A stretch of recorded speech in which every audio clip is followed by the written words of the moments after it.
नमस्कार दोस्तों। तो फाइनली यूएस और ईरान के वॉरफेयर में थोड़ी सी राहत जो है वो मिलना शुरू हो चुकी है। आपको पता ही है कि निगोशिएशंस के लिए फाइनली ईरान रेडी हो चुका।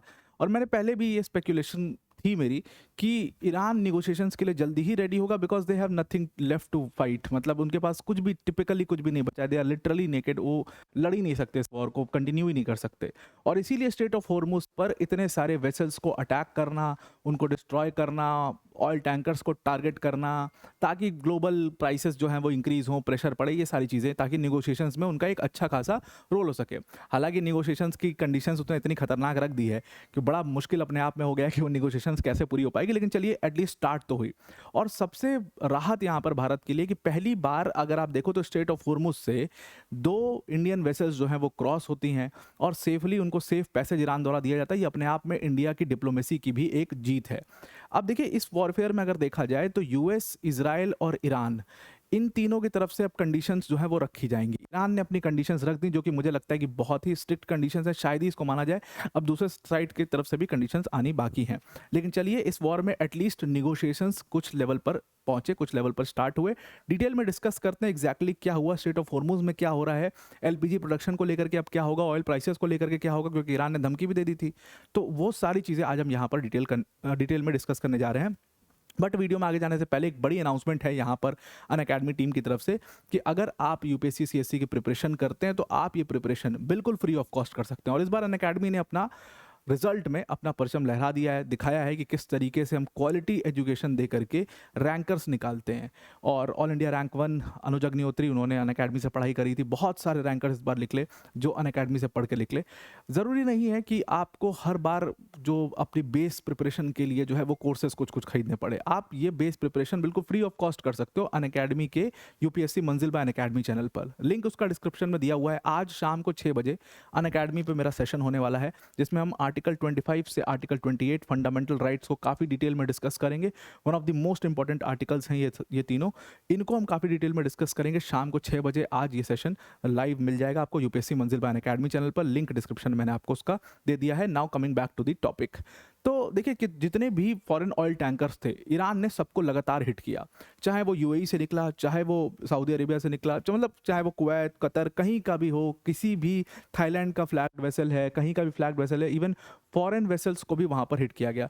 नॉट ओनली ऑयल टैंकर्स, और सबसे समझने वाली बात ये थी, not only oil tankers but also उन्होंने यहाँ पर जो कार्गो वेसल्स हैं उनको भी हिट किया। और ये सिर्फ एक मैसेजिंग थी जो कि बहुत लाउड एंड क्लियर था। The message was very loud and clear कि स्ट्रेट ऑफ हॉर्मुज पे भाई हमारा कब्जा है और हमारा ही कब्जा रहेगा, और तभी निगोशिएशंस होंगे जब स्ट्रेट ऑफ हॉर्मुज हमारे पास रहेगा। अब ये जो पूरा आपने देखा कि जो इराक का पोर्ट था वहाँ पर उन्होंने अटैक किया। कुवैत ने, कतर ने, यूएई ने, सऊदी अरेबिया ने, सबने कहा कि हमने बहुत सारी इजरायली मिसाइल्स और ड्रोन्स को इंटरसेप्ट किया जो कि हमारी टेरिटरी पर आ रही थी। और ईरान लगातार हमारे पोर्ट्स पर अटैक कर रहा है, हमारे ऑयल डिपोट्स पर अटैक कर रहा है। जितने भी पूरी जो ट्रैफिक है, जो पूरी शिप्स की ट्रैफिक है स्ट्रेट ऑफ हॉर्मुज में, उसको पूरी तरीके से रोक दिया गया है।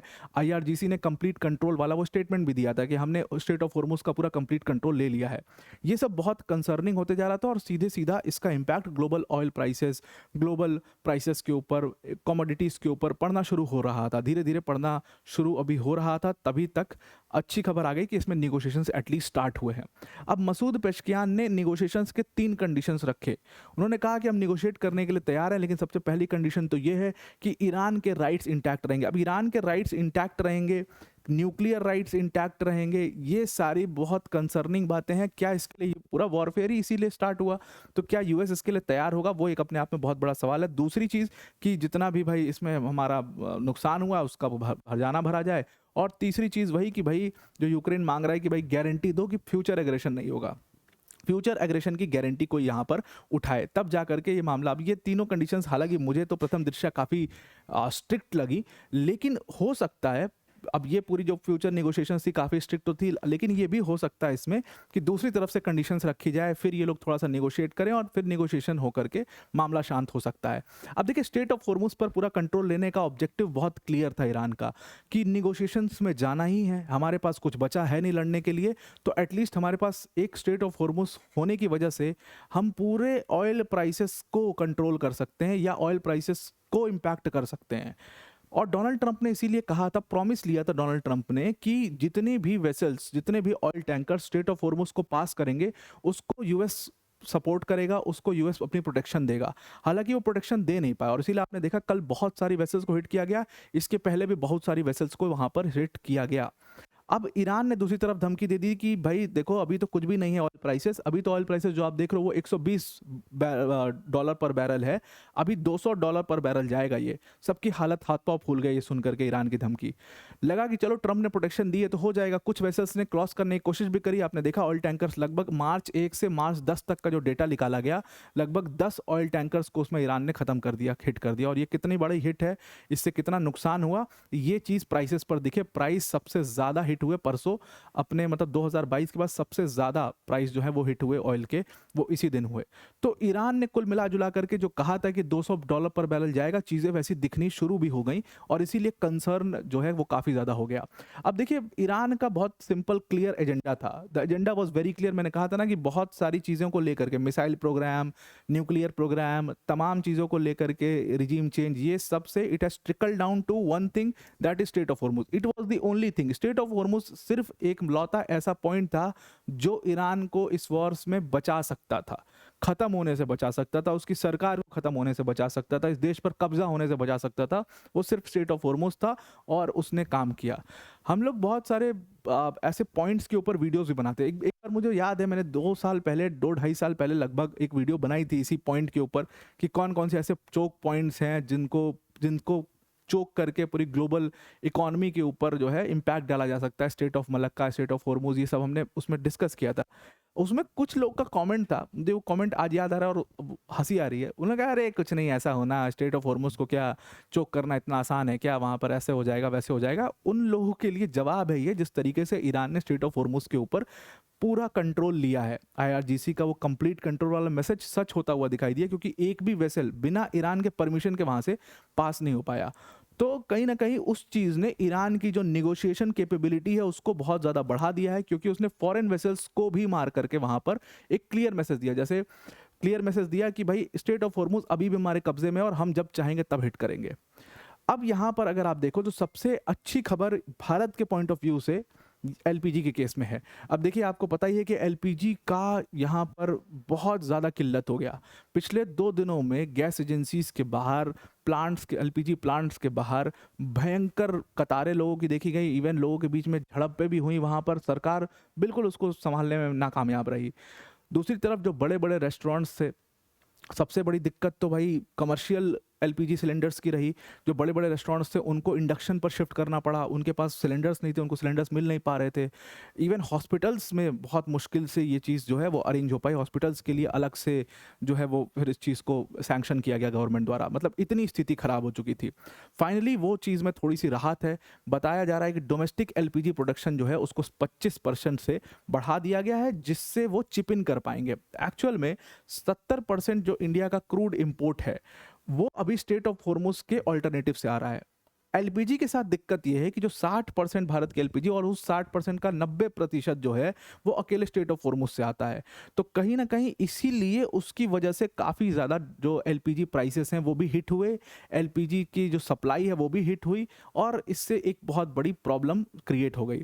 तो फाइनली उसी चीज़ को चिप इन करने के लिए 25% जो डोमेस्टिक एलपीजी प्रोडक्शन है उसको गवर्नमेंट ने 25% बढ़ा दिया है, ताकि वो चीज़ वो उसको थोड़ा सा उस नुकसान को कम कर सके। अब थोड़े सिलेंडर्स जो है वो प्लांट से निकलने लगेंगे, अब लोगों तक पहुंचने लगेंगे। लेकिन इसका एक बहुत बड़ा दिक्कत ये भी हुआ है, इतनी किल्लत है नहीं एक्चुअल में, लोगों ने पैनिक बाइंग शुरू करी है। न्यूज़ चैनल्स पर देख करके लोग पैनिक में आकर के 2-2, 3-3, 4-4 सिलेंडर्स तक लोगों ने ऑर्डर कर दिए। लोगों ने, हालांकि गवर्नमेंट ने 25 दिन का कैप भी लगाया, लेकिन फिर भी लोगों ने 2-2 दिन, 3-3 सिलेंडर्स जो है वो ऑर्डर किए। मेरे जानने में ऐसे कई लोग हैं जो 2-2, 3-3 सिलेंडर्स डर के मारे कि भाई बचेगा ही नहीं। इस पैनिक बाइंग की वजह से भी बहुत बड़ी किल्लत हुई है, इस पैनिक बाइंग की वजह से भी दिक्कत हुई है। अगर लोग पैनिक बाइंग ना करें, और ये एक मैसेज भी है कि अगर पैनिक बाइंग ना करें तो शायद इतनी ख़राब स्थिति नहीं होगी। तो पैनिक बाइंग नहीं करना। एक सिलेंडर अगर आपके पास है, भरा हुआ है, तो वो अभी 1 महीना चलेगा यार, वो अभी एक आराम से 1 महीना आपका चलेगा।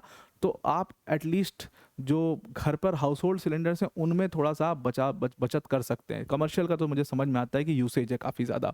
बहुत सारे चेन्नई, तमिलनाडु वनाडु में बहुत सारे रेस्टोरेंट्स बंद रहे, यहाँ पर बंद रहे, मध्य प्रदेश में कई सारे रेस्टोरेंट्स बंद रहे, बहुत सारी जगह पर रेस्टोरेंट्स जो हैं उनको काफ़ी हिट हुआ।